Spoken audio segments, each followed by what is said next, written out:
Hello friends, आज इस video में हम टीसीएस यानी टैक्स कलेक्टेड एट सोर्स में 2020 में की गई अमेंडमेंट्स के बारे में जानेंगे और साथ ही देखेंगे कि डिटेल ग्राफ में इन अमेंडमेंट्स के साथ पार्टी से टीसीएस कलेक्ट कैसे करेंगे। तो सबसे पहले टीसीएस में की गई अमेंडमेंट्स के बारे में जान लेते हैं। इनकम टैक्स के अंडर सेक्शन 206C में सब सेक्शन 1H ऐड किया गया है, जिसका मतलब है कि अगर आप इंडिया के अंदर गुड्स सेल करते हैं तो आपको अपने बायर्स से टीसीएस कलेक्ट करना होगा।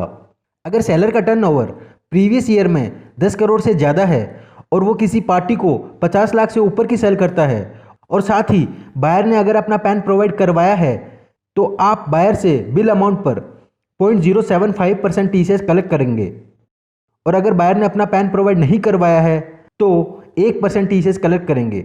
और ध्यान देंगे कि ये 1 अक्टूबर 2020 से एप्लीकेबल हो गया है। अगर आपने अभी तक हमारा चैनल सब्सक्राइब नहीं किया है तो subscribe our channel and click on the bell icon to get more update.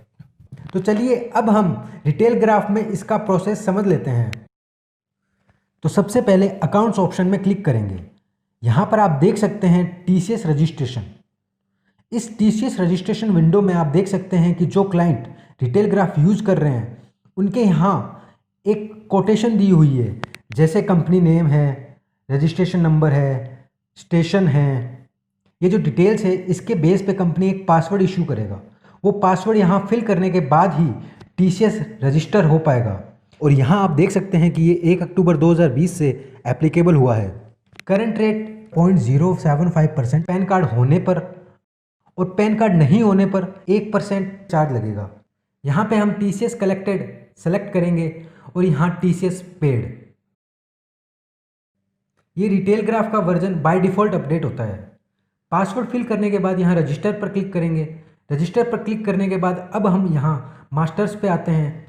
यहाँ कस्टमर वेंडर में ये एट्रीब्यूट पर क्लिक करेंगे। जैसे ही वर्जन अपडेट होता है तो टीसीएस के नाम का एट्रीब्यूट भी बन जाता है। जिन बायर्स ने पिछले फाइनेंशियल ईयर या करंट फाइनेंशियल ईयर में गुड्स 50 लाख से ज़्यादा का परचेज कर लिया है तो ये TCS attribute by default select हो जाएगा।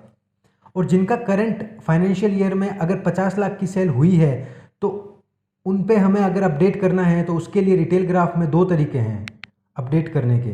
तो पहले मास्टर्स में कस्टमर वेंडर में यहाँ कस्टमर में जाना होगा।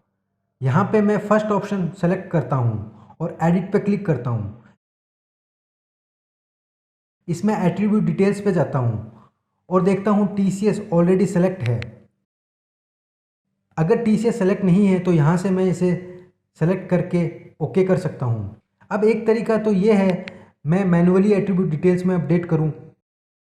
दूसरा तरीका ये है मैं ऑप्शंस में सिस्टम मेंटेनेंस में यहाँ जीएसटी अपडेट पे अपडेट टीसीएस एट्रीब्यूट इन कस्टमर्स से अगर मैं अपडेट करूँगा तो ये सारे कस्टमर्स पर टीसीएस एट्रीब्यूट अपडेट हो जाएगा।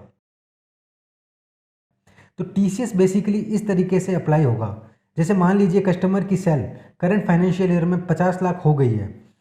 अब आगे 1 अक्टूबर को ये मान लीजिए वो 5 लाख की गुड्स परचेज करता है तो उस पर 1% टीसीएस अप्लाई होगा। यानी रिटेल ग्राफ में जो बिल बनेगा वो 5,05,000 का बनेगा। इतना अमाउंट कस्टमर को पे करना पड़ेगा। इस तरह से हम टीसीएस फैसिलिटी को रिटेल ग्राफ में यूज़ करेंगे। Thanks for watching. For more details, kindly visit at www.swindia.com.